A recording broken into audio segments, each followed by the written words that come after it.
মালিক যে আদেশটা করবে গোলামের জন্য দরকার সেই আদেশটাকে নির্দ্বিধায় মেনে নেওয়া। ঠিক কিনা যুবক ভাইরা? জি জি। ও আল্লাহর গোলাম, আল্লাহ পাক রব্বুল আলামিন বান্দাকে আদেশ করছেন। দেখুন আল্লাহ পাক রব্বুল আলামিন বলেন, ও গোলাম তোমরা আমাকে রব বলে স্বীকার করে নিয়েছো, তোমরা আমাকে মালিক বলে স্বীকার করে নিয়েছো, তোমরা যে আমার গোলাম, আমাকে এবার তোমাদের জন্য দরকার দাসত্ব করা। আমি সর্বপ্রথম আদেশ করছি একটু কোরআনের দিকে ফলো করুন। আল্লাহ পাক রব্বুল আলামিন বলেন, ইন্নাল্লাহা লা ইয়াগফিরু আন ইউশরাকা বিহি ওয়া ইয়াগফিরু মা দুনা যালিকা লিমান ইয়াশা। আল্লাহ পাক রব্বুল আলামিন বান্দাকে ডেকে বলেন, বান্দা শোনো, ও গোলাম তোমরা আমার সাথে কেউ শরীক করো না, আমার সাথে অন্য কাউকে অংশী করো না। আমি আল্লাহ কখনো শিরককারীকে ক্ষমা করি না, আবার যাকে চাই তাকে আমি আল্লাহ ক্ষমা করি, কিন্তু যারা আমি আল্লাহ আমার সাথে শিরক করে আমি তাকে কখনো ক্ষমা করি না। ঘোষণাটা কার? জোরে বলুন আল্লাহ। আল্লাহ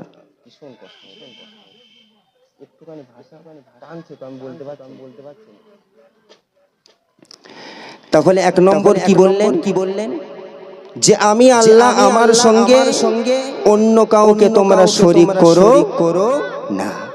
যদি তোমরা শরীক করেছো তাহলে আমি আল্লাহ তোমাদেরকে ক্ষমা করব। জোরে বলুন করব না। এখন ঠান্ডা মাথায় ভাবুন, আল্লাহর সঙ্গে আল্লাহ পাক বলছেন কাউকে শরীক করা যাবে না, কিন্তু এক শ্রেণীর মানুষ বর্তমান এই মাজারে ও মাজারে গিয়ে সিজদা করে কি করে না? জোরে বলুন সিজদা করে। আল্লাহ বলছে আমি ছাড়া অন্য কাউকে তোমরা সিজদা করতে পারবে না। তাহলে এখন বলুন, আপনি যেখানে যে সিজদা করছেন তিনিও আপনাকে বলেন যে আমার দরবারে এসে আপনি সিজদা করুন। এখন এই আলোচনাটা কেউ যদি শোনে কেটে তাহলে বলবে পীরের বিরুদ্ধে বলছি। আসলে কি পীরের বিরুদ্ধে বলছি? আমি তো কথাটা পীরদের আলোচনা দিয়েই শুরু করে। বলবে কি বলবেন এক শ্রেণীর লোক, পীরদের না, তাদের পায়ের ধুলার সমতুল্য আমরা না, আমরা তাদের সুহবাতে থাকতে চাই। ঠিক কিনা বলুন? থাকতে চাই। তারা হলেন আকাবির, তারা সুন্দর পথটা দেখিয়েছেন। তারা তো তাদের নিজের মন গড়া কথা কিছু বলেননি, যা কিছু বলেছেন কোরআন এবং হাদিস থেকে তারা রিসার্চ করেছেন, পড়েছেন, পড়ার পরে সেগুলো মানুষের সামনে উপস্থাপন করেছে। ঠিক কিনা? জি। তো যেটা বলছিলাম, আল্লাহ পাক রব্বুল আলামিন বলছেন আমার সঙ্গে অন্য কাউকে শরীক করা যাবে। জোরে বলুন যাবে না। ও আল্লাহর গোলাম, কিন্তু এক শ্রেণীর মানুষ সে মাজারে গিয়ে শিরক করে। এক শ্রেণীর মানুষ আল্লাহকে ছেড়ে দিয়ে এখানে ওখানে গিয়ে সিজদায় লুটিয়ে পড়ে। ওই বিষয়টা আল্লাহ দেখলে বড় নারাজ হয়ে যায়। ওগো বান্দা শোনো, আমি আল্লাহ তোমাকে বানিয়েছি, যদি সিজদা করতেই হয় তাহলে আমার পায়ে সিজদা করো। আল্লাহ ছাড়া অন্য কাউকে সিজদা করা যাবে না। আল্লাহ ছাড়া অন্য কাউকে মালিক বলে ডাকা যাবে না। একমাত্র রব হলেন একজন, তিনি কে? জোরে বলুন। একটু জোরে হবে না? আল্লাহর নাম নিতে কষ্ট লাগে। তাহলে এক নম্বরে আল্লাহ পাক আদেশ করছেন গোলামদের জন্য যে আল্লাহর সঙ্গে অন্য কাউকে শরীক করা যাবে না। দ্বিতীয় নম্বর আদেশ আল্লাহ পাক করছেন কি দেখুন। আল্লাহর গোলাম আল্লাহ পাক রব্বুল আলামিন বলেন, কুল ইন কুনতুম তুহিব্বুনাল্লাহা ফাত্তাবিউনি ইউহিব্বুকুমুল্লাহ। আল্লাহ পাক রব্বুল আলামিন হাবিবকে ডেকে বলেন, হাবিব আপনার উম্মতদেরকে জানিয়ে দিন, যারা আমি আল্লাহ আমাকে ভালোবাসে তারা যেন আপনাকে অনুসরণ করে, যাতে আমি আল্লাহ তাদেরকেও ভালোবাসি। সুবহানাল্লাহ। আল্লাহ কি বলছে, আপনার উম্মতদেরকে জানিয়ে দিন যারা আমাকে ভালোবাসতে চায়, যারা আমাকে ভালোবাসে তারা যেন আপনাকে অনুসরণ করে, যাতে আমি আল্লাহ তাদেরকেও ভালোবাসি। তো আল্লাহর তরফ থেকে আদেশ বান্দার জন্য যে বান্দা তোমরা আমার হাবিবকে অনুসরণ করো, আমি আল্লাহ তোমাদেরকে ভালোবাসা দেব। কি দেব? ভালোবাসা দেব। আর আল্লাহ যদি ভালোবাসা দেয়, ওই ভালোবাসাটা কোথায় পৌঁছাবে আমাদের? কোথায় পৌঁছে দেবে? জোরে বলুন। জান্নাতে পৌঁছে দেবে ইনশাআল্লাহ। কারণ আল্লাহ ওই বান্দার উপরে খুশি যে বান্দা আল্লাহর হুকুমগুলো নির্দ্বিধায় মেনে। ঠিক কিনা? জি। তো মালিক 2 নম্বর আদেশ করলেন যে তুমি আমার হাবিবকে অনুসরণ করো, তুমি আমার হাবিবকে ইত্তেবা করো, তাহলে আমি আল্লাহ তোমার উপরে খুশি। আর যখন আমি আল্লাহ খুশি হয়ে যাব, তোমার জন্য জান্নাতটা পাওয়া সহজ। কথা ক্লিয়ার? জি। এখন দেখুন আল্লাহ পাক রব্বুল আলামিন 3 নম্বর আদেশ কি করছেন বান্দার জন্য। আর এগুলো তো আমাদের মানতে হবে, কারণ আমরা আল্লাহকে তো মালিক বলে নিয়েছি। ঠিক কিনা? প্রথমে মনে আছে তো, প্রথম জায়গাটা ভুলে গেলে হবে না। আমি আবার ওখানে ফিরে আসব। প্রথম জায়গা ভুলে গেলে হবে না। ও আল্লাহর গোলাম, আল্লাহ পাক রব্বুল আলামিন 3 নম্বর বলেন فليعبدوا رب هذا البيت الذي أطعمهم من جوع وآمنهم من خوف। আল্লাহ পাক রব্বুল আলামিন বলেন ফালিয়াবুদু রাব্ব হাযাল বাইত। ও গোলাম, আমি আল্লাহ সুন্দরভাবে জানিয়ে দিলাম, আমি আল্লাহ সুন্দরভাবে ঘোষণা করলাম, কাবা ঘরের মালিক আল্লাহ, শুধুমাত্র সেই আল্লাহ পাককে তোমরা ইবাদত করো। আদেশটা কার? আল্লাহ ছাড়া অন্য কাউকে ইবাদত করা যাবে, উপাসনা করা যাবে না। তাহলে আমরা কেন আল্লাহ ব্যতীত আল্লাহকে ছেড়ে দিয়ে অন্য কারোর নামে মানত করি? আমরা মনে করি মানত করা একটা হয়তো আলাদা কিছু বিধান। না, হুজুররা বসে আছেন শুনবেন, মানত করাটাও ইবাদত। মানত করা কি? জোরে বলুন ইবাদত। আল্লাহর হাবিব সাল্লাল্লাহু আলাইহি ওয়াসাল্লাম বলেন মান নাযারা আইয়ুতিয়া আল্লাহা ফালইতিহু ওয়া মান নাযারা আইয়াসি আল্লাহা ফালা ইয়াসি। আল্লাহর হাবিব সাল্লাল্লাহু আলাইহি ওয়াসাল্লাম উম্মতকে লক্ষ্য করে বলেন, ওগো আমার উম্মতেরা শোনো, তোমরা যারা আল্লাহর নামে মানত করেছো, ওই মানতটা পুরা করার মাধ্যমে আল্লাহ তাআলার অনুগত করো। আর যারা আল্লাহ ব্যতীত অন্য কারোর নামে মানত করেছো, তারা যেন আল্লাহ তাআলার সাথে নাফরমানিমূলক কাজ না করে। কথাটা বুঝতে পারেন? আল্লাহ রাসূল বলছে যারা আল্লাহর নামে মানত করেছো, ওই মানতটা পুরা করার মাধ্যমে আল্লাহ তাআলার অনুগত করো। আর যারা মানত করেছো অন্য কারোর নামে, যারা মানত করেছো, তারা যেন তোমরা ওই মানতটা পুরা করতে যেও না, তাহলে আল্লাহর সঙ্গে নাফরমানিমূলক কাজ করে ফেলবে। কথাটা কার? আল্লাহর হাবিবের। এখন আল্লাহ ব্যতীত অন্য কারোর নামে যদি কেউ মানত করে, সে নেকির কাজ করলো না গুনার কাজ করলো? জোরে বলুন। কিসের কাজ করলো? কথা বোঝা যাচ্ছে না? আল্লাহ ছাড়া অন্য কারোর নামে মানত করা যাবে না। ও আল্লাহর গোলাম, আপনি প্রশ্ন করতে পারেন আল্লাহ পাক রব্বুল আলামিন বান্দাকে যে ইবাদত উপাসনা আরাধনা করার আদেশ দিয়েছেন, এখন যদি আমরা আল্লাহ তাআলার ইবাদত বন্দেগী করি, উপাসনা করি, আরাধনা করি, তাহলে আমরা দুনিয়াতে থাকাকালীন কিছু পাবো নাকি? আল্লাহ পাক বলেন, ও বান্দা শোনো, তোমরা কেউ মনটা ছোট করে নিও না, তোমরা নিরাশ হয়ো না, আমি আল্লাহ তোমাদের জন্য সুখবর দিয়ে দিলাম। আল্লাযী আত'আমাহুম মিন জু'। আল্লাহ পাক রব্বুল আলামিন বলেন, বান্দা আমি তোমাদের জন্য খাদ্যের ব্যবস্থা করে দেব। ওয়া আমানাহুম মিন খাউফ। আল্লাহ পাক পাক রব্বুল আলামিন বলেন দুনিয়ার মধ্যে কোন রকম ভয় ভীতি আর তোমাদের সামনে থাকবে না, কোন অশুভ শক্তি তোমাদেরকে ক্ষতি করতে পারবে না। আমি আল্লাহ তোমাদেরকে হেফাজত করে নেব। জোরে বলো, জোরে বলো সুবহানাল্লাহ। ঘোষণাটা কার? আল্লাহ। তাহলে আল্লাহ তাআলার ইবাদত করলে দুনিয়াতে লাভ আছে না নেই? আখিরাতে তো লাভ আছেই অবশ্যই, দুনিয়াতে আছে না নেই? আছে। তাহলে আল্লাহকে ইবাদত আমরা করব ইনশাআল্লাহ। আমার কথা বুঝতে পারছেন না? জি। ও আল্লাহর গোলাম, আল্লাহ পাক রব্বুল আলামিন আদেশ করেন, ওগো বান্দা শোনো, আমি আল্লাহ জানিয়ে দিলাম তোমার সন্তানের প্রয়োজন, তোমার সন্তান হয় না, কিন্তু আমি আল্লাহ তুমি আমার কাছে চাও না, এ মাজারে ও মাজারে গিয়ে এখানে ওখানে গিয়ে সন্তান চাও, কিন্তু আমি আল্লাহ আমার কাছে দুটি হাত তুলে তুমি চাও না। কিন্তু আমি আল্লাহ সুন্দরভাবে জানিয়ে দিলাম ইয়াহাবু লিমান ইয়াশাউ ইনাসাও ওয়া ইয়াহাবু লিমান ইয়াশাউ যুকুর আও ইউযাওযিজুহুম যুকরানা ওয়া ইনাসা ওয়া ইয়াজআলু মান ইয়াশাউ আকিমা। আল্লাহ পাক রব্বুল আলামিন বলেন বান্দা আমি আল্লাহ যাকে চাই তাকে পুত্র সন্তান দিই, আবার যাকে চাই তাকে আমি কন্যা সন্তান দিই, আবার যাকে চাই তাকে আমি উভয় সন্তানই দান করি, আবার যাকে চাই তাকে আমি আল্লাহ নিঃসন্তান বানিয়ে রেখে দিই। ঘোষণাটা কার?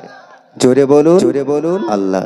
আল্লাহ বলছেন বান্দা আমার তরফ থেকে তোমার উপরে আদেশ, তোমার যদি সন্তানের প্রয়োজন হয়, যদি তুমি নিঃসন্তান হয়ে দুনিয়ায় ঘুরে বেড়াও, আমি আল্লাহ আমার কাছে চাও, কারণ কোরআনে আমি ঘোষণা করে দিয়েছি আমি যাকে চাইবো তাকে সন্তান দিব, যাকে চাবো না তাকে সন্তান আমি দেব না। ঘোষণাটা কার? কথা বুঝতে পারছেন না?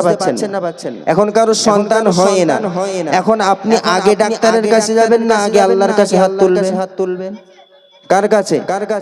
ডাক্তারের কাছে আপনাকে যেতে হবে, ওটাই ওসিলা, ওটাই মাধ্যম হবে, কিন্তু চাইতে হবে আগে কার কাছে? আল্লাহর কাছে। তাহলে আগে ডাক্তারের কাছে নয়, আগে মসজিদে গিয়ে 2 রাকাত নামাজ পড়ে আল্লাহর দরবারে বলবো আল্লাহ আমার সন্তান হয় না, একটা সন্তান আপনি না বলেছেন আপনি যাকে চান তাকে সন্তান দেন, তাহলে আমি গুনাহগার বান্দা আপনার দরবারে হাত তুলেছি, একটা সন্তান আমার কার কাছে চাইবেন?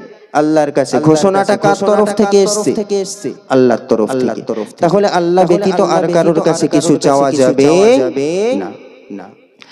আল্লাহ পাক রব্বুল আলামিন আরো একটা আদেশ করলেন ওয়াকাযা রাব্বুকা আল্লা তা'বুদু ইল্লা ইয়্যাহু ওয়া বিল ওয়ালিদাইনি ইহসানা।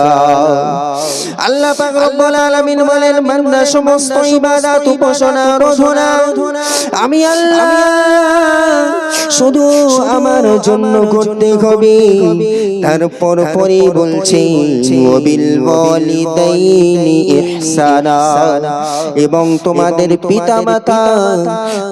পিতামাতার সঙ্গে তোমরা কোমল আচরণ করো, নরম ব্যবহার করো। ঘোষণাটা কার? আল্লাহর। আমি কিন্তু আগেই বলেছি মালিক গোলামকে আদেশ করছেন, কি করছেন? আদেশ করছেন। আমরা যদি মেনে থাকি আল্লাহ ছাড়া কোনো মাবুদ নেই, তাহলে নির্দ্বিধায় সেই মালিকের কথাগুলো মেনে নেওয়া দরকার আছে না নেই? জোরে বলতে হবে আছে। তো আল্লাহ আদেশ করছেন তোমাদের পিতামাতার সঙ্গে তোমরা খারাপ আচরণ করো না, কারণ পিতামাতার দোয়াই পারে তোমাকে জান্নাতে পৌঁছে দিতে, আর পিতামাতার বদদোয়াই পারে তোমাকে জাহান্নামে পৌঁছে দিতে। কথা বোঝা যায়, কথা বোঝা যায়। ও আল্লাহর গোলাম, আল্লাহর রাসূলের একজন সাহাবী হযরতে আলকামা রাদিয়াল্লাহু তাআলা আনহু মৃত্যু শয্যায় শায়িত বিগত 3 দিন মৃত্যুর সঙ্গে লড়াই করে, কিন্তু আজরাইল আলাইহিস সালাম তার কাছে আসে না, জানটা কবজ করে না। একদিন, দুদিন, 3 দিন পার হয়ে যায়, খবরটা আল্লাহর রাসূলের কাছে নিয়ে যাওয়া হলো। আল্লাহর রাসূলকে গিয়ে বলা হলো, ইয়া রাসূলুল্লাহ, ইয়া হাবিবাল্লাহ, আপনার সাহাবী আলকামা বিগত 3 দিন মৃত্যু শয্যায় শায়িত, কিন্তু মুখ থেকে কালমা আর উচ্চারণ হয় না। আল্লাহর হাবিব সাল্লাল্লাহু আলাইহি ওয়াসাল্লাম সেই সময় আলকামার স্ত্রীকে ডেকে পাঠালেন।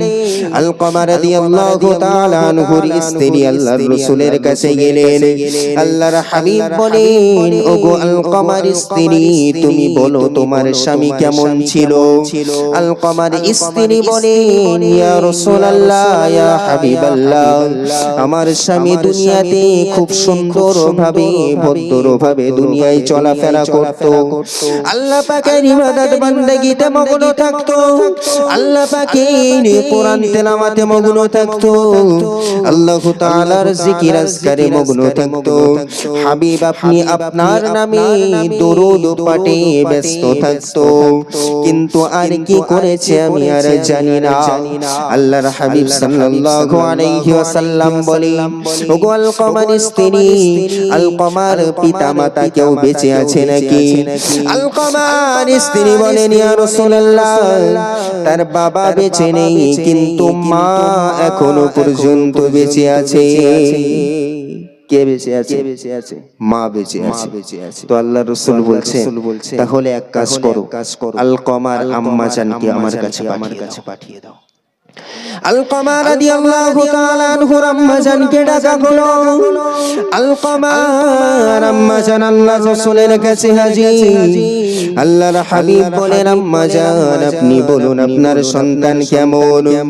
যখন আল্লাহর রাসূল জিজ্ঞাসা করলেন, আলকামার আম্মা জান বলেন, ইয়া রাসূলুল্লাহ, ইয়া হাবিবাল্লাহ, হুজুর, আমার সন্তান ভালো, পরেজগার, নামাজ পড়ে, কোরআন পড়ে, জিকির করে, সবকিছু ভালো। আল্লাহর রাসূল তখন বলেন, আম্মা জান, ও আম্মা জান, আপনি বলুন আপনার সঙ্গে কেমন ব্যবহার করে, আপনার সঙ্গে কেমন আচরণটা করে। যখন এই কথা আল্লাহর রাসূল বললেন, আলকামার আম্মা জান হাউ হাউ করে কান্না করে, ইয়া রাসূলুল্লাহ, ইয়া হাবিবাল্লাহ, আলকামা আমার সাথে কেমন আচরণ করে, আমার সাথে কেমন ব্যবহার করে, এ কথাটা আমি আর মুখে প্রকাশ করতে পারবো না। আল্লাহর রাসূল ব্যাপারটা বুঝে গেলেন। আলকামার সামনে গিয়ে আল্লাহর রাসূল বলেন, আম্মা জান, আপনার সন্তানকে maaf করে দিন, আপনার সন্তানকে ক্ষমা করে দিন। আম্মা জান তখন দেখে বলেন, ইয়া রাসূলুল্লাহ, ইয়া হাবিবাল্লাহ, আমার সন্তান আমাকে এতটা কষ্ট দিয়েছে, আমার সন্তান আমার সঙ্গে এমন খারাপ আচরণ করেছে, খারাপ ব্যবহার করেছে, তাকে maaf করার মতো ক্ষমতা আমার মধ্যে নাই। আল্লাহর হাবিব সাল্লাল্লাহু আলাইহি ওয়াসাল্লাম সাহাবাদেরকে ডেকে বলেন, সাহাবারা শোনো, তোমরা একটা কাঠের গোলা তৈরি করো, একটা কাঠের মঞ্চ তৈরি করো, আর ওই কাঠের ভিতরে আগুন ধরিয়ে দাও, আগুনের মধ্যে আলকামার শরীরটাকে তোমরা নিক্ষেপ করো। আলকামা দুনিয়াতে থাকাকালীন আগুনের মধ্যে পুড়তে থাকো। কারণ কারণ কারণ ওর মায়ের বদদুয়া ওর সঙ্গে আছে। ও যদি এই অবস্থায় মারা যায় জান্নাত আর পাবে, জোরে বলুন জান্নাত পাবে না। আল্লাহর রাসূল নারাজ হয়ে গেলেন।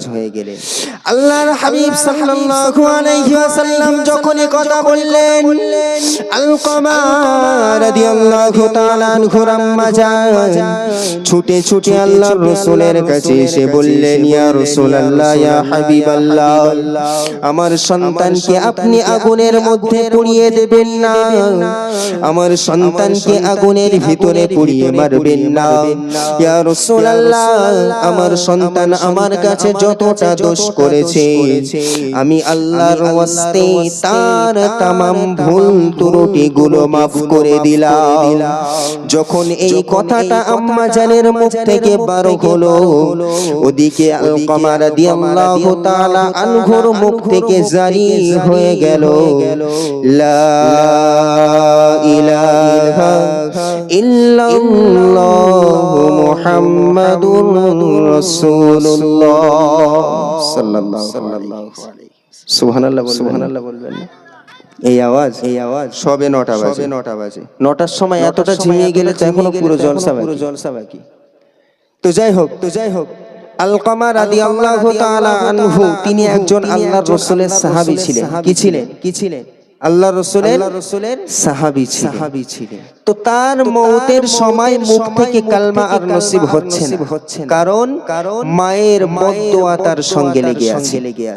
মা তার উপরে নারাজ, মা অসন্তুষ্ট, সেই জন্য মুখ থেকে আর কালমা নসিব হচ্ছে না। এখন আমরা ভাবি যদি সাহাবারা মৃত্যুর সময় মুখ থেকে কালমা পড়াটা আটকে যেতে পারে সাহাবাদেরকে, সাহাবারা কোথায় আর আমরা কোথায়? এখন বর্তমান পরিস্থিতিতে দেখলে দেখা যায় যত গ্রাম আছে যেখানে সেখানে আপনারা গিয়ে দেখুন বৃদ্ধ বাবা মা তাদের থাকার জায়গা হয়েছে গরুর গোয়ালের মধ্যে। কোথায়? গরুর গোয়ালের পাশে একটা ছোট্ট কুঠির বানিয়ে দিয়েছে। আর ছেলে বৌমা থাকছে শ্বেত পাথরের রুমে, টাইলস লাগানো, ইটালিয়ান টাইলস দিয়ে সুন্দর করে সাজানো গোছানো ঘরের মধ্যে। আর বৃদ্ধ বাবা মা যাদের বদৌলতে ওই সন্তান আজ দুনিয়াতে আসলো, যাদের কারণে দুনিয়ার আলোটা সে দেখতে পেল, সেই বৃদ্ধ বাবা মার কোনো খবর নেয়ার সুযোগ আর নেই। কারণ আমরা দুনিয়া নিয়ে ব্যস্ত। আমাদের দুনিয়া দরকার। আর আল্লাহ বলছেন ওয়া আসারাল হায়াতাদ দুনিয়া, বান্দা তোমরা দুনিয়াকে প্রাধান্য দিও না, দুনিয়াকে আপন বানিও না। কারণ এই দুনিয়াটাই তোমার জন্য, যদি তুমি দুনিয়াকে আপন বানিয়েছো, এই আপন বানানোটা তোমাকে জাহান্নাম পর্যন্ত নিয়ে যেতে পারে। দুনিয়াকে আপন বানানো যাবে না। দুনিয়ার মায়ায় পড়ে বাপ মায়ের খোঁজ নেওয়ার কোনো সুযোগ আমাদের নেই, সময় নেই। আমরা ব্যস্ত হয়ে পড়েছি। বৃদ্ধ বাবা মা ঘরে থাকলে সারাদিন কাজকর্ম করে এসে সন্ধ্যাবেলা বাড়িতে গিয়ে একবার খোঁজ নিয়েছেন কখনো? মা কেমন আছো, শরীর ঠিক আছে তো? দুটো মিষ্টি হাতে করে নিয়ে গেছো যে মা তোমার জন্য আমি নিয়ে এসেছি, দুটো মিষ্টি খাও মা। তোমার বদৌলতে আমি দুনিয়ার মুখ দেখেছি, তোমার কারণে না আমি দুনিয়ার আলো দেখতে পেরেছি। আজ তোমার ওসিলায় দুনিয়াতে আমি ঘুরে বেড়াতে পারছি, দুনিয়ার নাজ নিয়ামত আমি ভোগ করতে পারছি। মা তোমার জন্য দুটো মিষ্টি নিয়ে এসেছি, একটু খাও মা। কোনোদিন বলেছো যুব? বলার সুযোগ নেই, সময় নেই। কারণ আমরা দিন থেকে দূরে চলে যাচ্ছি। জলসা দিয়ে কোনো লাভ নেই যদি মানার সিফাত না তৈরি করতে পারি আমরা, কোনো লাভ হবে না। জলসা দেবেন, বক্তারা আসবে, টাকা নেবে, চলে যাবে, গল্প শেষ হয়ে যাবে। যদি আপনি মানতে পারেন তবেই লাভবান হওয়া যাবে, তার আগে না। এবছরে অনেক জায়গায় গিয়েছি, পরিস্থিতি একই রকম। শুধু বলে হুজুর ছেলে মেয়ে খেতে দেয় না, দেখার সুযোগ নেই। কি দোষ করলো বৃদ্ধ বাবা মা? আল্লাহর রাসূল নিজেই বললেন বাবা মায়ের সঙ্গে খারাপ আচরণ তোমরা করো না। আল্লাহ পাক কোরআনে উল্লেখ করলেন ওয়াবিল ওয়ালিদাইনি ইহসানা, তোমার পিতামাতার সঙ্গে তোমরা কোমল আচরণ করো, নরম ব্যবহার করো। তাদের সামনে শব্দটাও ব্যবহার করো। কিতাবে এসেছে এটাই লেখা। আর আজ আমরা কি হালাতে আছি, কি পরিস্থিতিতে আছি, বাপ মায়ের খোঁজ নেওয়ার আমাদের কোনো সময় সুযোগ কিছুই নেই। দুনিয়া নিয়ে ব্যস্ত হয়েছি।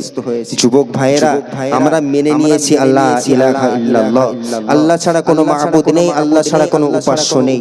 সেই মালিকের আদেশ, তোমার পিতা মাতার সঙ্গে তুমি নরম আচরণ করবে, কোমল ব্যবহার করবে, মানবো ইনশাআল্লাহ। বাপ মায়ের সঙ্গে ভালো ব্যবহার কে করবো? একটু হাত তুলে আল্লাহকে দেখান কে করব। ইনশাআল্লাহ পিতামাতা যেভাবে যেমন ভাবে চলতে বলবে আমরা সেইভাবে চলবো ইনশাআল্লাহ। আল্লাহ পাক এই হাতগুলোকে কবুল করুন, বলুন আমিন। গল্লার গোলাম আল্লাহ পাক রব্বুল আলামিন বলেন বান্দা তোমরা আমি আল্লাহ আমাকে মালিক বলে মেনেছো, আমি আল্লাহ তোমাদের উপরে আরো একটা আদেশ জারি করছি, যদি তোমরা মালিক বলে স্বীকার করে থাকো তাহলে আমার আদেশটা তুমি গ্রহণ করবে, আর যদি আমাকে মালিক বলে স্বীকার না করো তাহলে তুমি ছেড়ে দিবে। আল্লাহ পাক রব্বুল আলামিন বলেন ইয়া আইয়ুহাল্লাযীনা আমানু তাকুল্লাহা ওয়া যারু মা বাকিয়া মিনাল রিবা ইন কুনতুম মুমিনিন। আল্লাহ পাক রব্বুল আলামিন বলেন ওগো বিশ্বাস স্থাপনকারী তোমরা আল্লাহকে ভয় করো, তোমরা যারা ঈমান এনেছো আল্লাহকে ভয় করো, আর আল্লাহর পক্ষ থেকে ঘোষণা তোমরা কেউ কখনো কোনো সুদের সঙ্গে জড়িত হয়ো না। আদেশটা কার? জোরে বলুন, জোরে বলুন। সুদের কথা বললেই আওয়াজ ছোলো, কারণ 100টা ঘরের ভিতরে 95টা ঘরে বন্ধন লোন চলছে। কি চলছে? জোরে বলুন, জোরে বলুন। 100টা ঘরের ভিতরে 95টা ঘরে বন্ধন লোন এভেলেবেল আছে না নেই? রামেশ্বরপুর গ্রামে মনে হয় নেই, আছে? কিচ্ছু বলে না। কথাটা খেয়াল করে মনোযোগ দিয়ে শুনতে হবে। ঘোষণাটা আল্লাহর। আল্লাহ বলছে বান্দা আমি আল্লাহ ঘোষণা করলাম তোমরা কেউ সুদের সঙ্গে জড়িত হবে না। যে জিনিসের মধ্যে একটু অতিল পরিমাণ যদি সুদ জড়িত হয়ে থাকে সেই সুদের সঙ্গে তুমি সম্পর্ক বানাবে না। ঘোষণাটা আল্লাহর। যদি তোমরা মুমিন হয়ে থাকো আর যদি তোমরা বর্জন না করো, সুদ থেকে নিজেকে বাঁচাতে না পারো, আল্লাহ বলছেন ফাইল্লাম তাফআলু ফাআযানু বিহারবিম মিনাল্লাহি ওয়া রাসূলিহি। আল্লাহর পক্ষ থেকে ঘোষণা বান্দা তুমি যদি সুদের সঙ্গে সম্পর্ক বিচ্ছিন্ন না করতে পারো, সুদের সঙ্গে সম্পর্ক যদি দূরে না সরাতে পারো, তাহলে মনে রেখো তুমি প্রস্তুত হও আল্লাহ এবং আল্লাহর রাসূলের সঙ্গে যুদ্ধ করার জন্য। নাউযুবিল্লাহ। সবাই পড়েন আল্লাহর পক্ষ থেকে ঘোষণা যদি তুমি সুদ না ছাড়তে পারো তাহলে আল্লাহ এবং আল্লাহর রাসূলের সঙ্গে যুদ্ধ করার জন্য প্রস্তুত হও। আল্লাহর সঙ্গে যুদ্ধ করা যাবে, আল্লাহর রাসূলের সঙ্গে যুদ্ধ করা যাবে বাবাজি করা যাবে। আপনারা সকলে মুরব্বিরা আছে, ভালো লাগছে দেখে যে আপনারা এসেছেন শুনতে কোরআনের কথা। আল্লাহর সঙ্গে যুদ্ধ করা যাবে, আল্লাহর রাসূলের সঙ্গেও করা যাবে না, কিন্তু আল্লাহর পক্ষ থেকে ঘোষণা বান্দা তুমি যদি সুদের সঙ্গে সম্পর্ক বানাও তাহলে তুমি আল্লাহ এবং আল্লাহর রাসূলের সঙ্গে যুদ্ধ করার জন্য প্রস্তুত হও। তাহলে একটু চিন্তা করুন আল্লাহ পাক রব্বুল আলামিন এই সুদখোরদের উপরে কতটা নারাজ।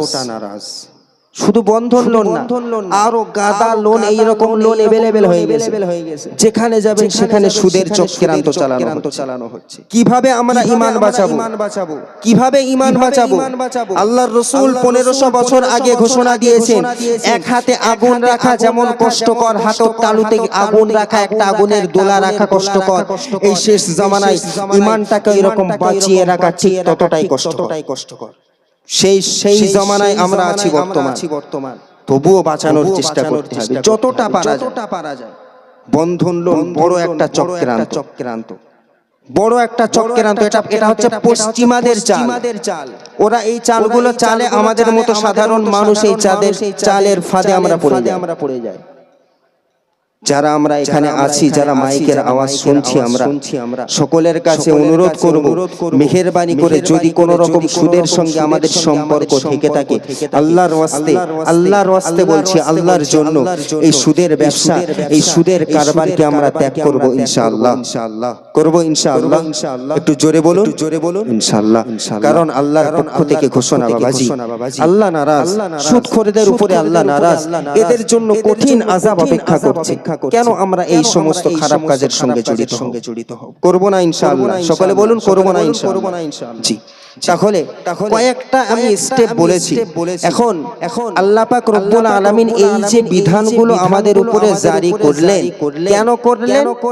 আমরা মেনে নিয়েছি যে আল্লাহ ছাড়া কোনো মালিক নেই, আল্লাহ ছাড়া কোনো প্রভু নেই। তো আমরা যখন আল্লাহর গোলাম হয়ে গেছি, তো আল্লাহ পাক রব্বুল আলামিন এই গোলামের উপরে নিয়মগুলো জারি করে দিলেন যে আমার গোলামেরা, আমার বান্দারা, শোনো, তোমরা তো আমার গোলাম হয়ে গেছো, তো তোমাদের উপরে আমি কিছু বিধি বিধানগুলো দিয়ে দিচ্ছি। এগুলো যদি তোমরা মানতে পারো, ইহকাল পরকাল দুটো জগতেই কামিয়াবি হবে ইনশাআল্লাহ। আল্লাহর গোলাম আব্দুল কাদের জিলানী রাহমাতুল্লাহ আলাইহি এক নম্বরে বললেন, তোমরা কেউ কখনো কালমা ছেড়ে দিও না, কারণ কালমার ভিতরে গোটা পৃথিবীটা লুকিয়ে আছে, কালমার ভিতরে গোটা জিন্দেগিটা লুকিয়ে আছে। যদি একটু মনোযোগ দাও তাহলে বুঝতে পারা যাবে। আল্লাহ পাক বললেন, বান্দা তোমরা কেউ কালমা ছেড়ে দিও না। গোটা জিন্দেগির ভিতরে লুকিয়ে সমস্ত বিষয়গুলো আসবে। আপনি যা কিছু করতে যাবে, আপনি মদ পান করেন, আপনি জুয়া খেলেন, আপনি মনে করছেন কই হুজুর তো এখনো পর্যন্ত মদখোরের বিরুদ্ধে বলিনি, জুয়াখোরের বিরুদ্ধে তো এখনো বলিনি। কি এদের জন্য কি কোনো কোরআনের আয়াত নাজিল হয়নি? এরকম যদি কেউ ভাবে, তাদের জন্য আল্লাহ পাক রব্বুল আলামিন বলেন, ইয়াসআলুনাকা আনিল খামরি ওয়াল মাইসিরি কুল ফীহিমা ইসমুন কাবীরুন ওয়া মানাফিউ লিন-নাস। আল্লাহর গোলাম আল্লাহ পাক রব্বুল আলামিন জানিয়ে দিলেন, হাবিবকে ডেকে বলেন, হাবিব শোনো, আপনার কাছে যারা মদের বিষয়ে, জুয়ার বিষয়ে জানতে চাই, মদের বিষয়ে, জুয়ার বিষয়ে জিজ্ঞাসা করে, হাবিব আপনি তাদেরকে জানিয়ে দিন, এই দুটো জিনিসই হলো মহা পাপের কাজ। এই দুটো বিষয়ের মধ্যে কারো উপকার আছে ঠিকই, কিন্তু উপকারের থেকে ক্ষতির ভাগটা রয়েছে বেশি। কথা বোঝা যায়নি? মদ, জুয়া এর ভিতরে উপকার আছে। কেমন উপকার? চারজন যদি খেলা হয়, তাস খেলা হয়, তাস, এই তাস খেলা যদি জুয়ায় আপনারা 1000 টাকা করে বাজি লাগালে, চারজন মিলে 4000 টাকা জমা দেওয়া হলো, যে জিতবে সে 4000 টাকা সব নিবে। তো চারজনের খেলার মধ্যে জিতছে কজন? একজন। জোরে বলুন একজন। 4000 টাকা একজন নিচ্ছে, লাভটা একজনের হচ্ছে, কিন্তু ক্ষতিটা কজনের হলো? 3 জনের ক্ষতি হলো। তাই আল্লাহ পাক রব্বুল আলামিন হাবিবকে ডেকে বলছেন, হাবিব আপনার উম্মতদেরকে জানিয়ে দিন, মদ জুয়া এর মধ্যে লাভ হবে কিছু মানুষের, কিন্তু লাভের থেকে ক্ষতিটা হবে বেশি। সেই জন্য আমি আল্লাহ এটাকে হারাম করে দিয়েছি। কি করে দিয়েছি? হারাম করে দিয়েছি। মদের সঙ্গে সম্পর্ক বানানো যাবে, জোরে বলুন, জুয়ার সঙ্গে সম্পর্ক বানানো যাবে না। ঘোষণাটা এসেছে আল্লাহর তরফ থেকে। কার তরফ থেকে? আল্লাহর তরফ থেকে। অতএব আল্লাহর পক্ষ থেকে যে ঘোষণাগুলো আসবে, এসেছে, সেগুলো আমাদের জন্য দরকার নির্দ্বিধায় মেনে নেওয়া। কি করা? নির্দ্বিধায় মেনে নেওয়া।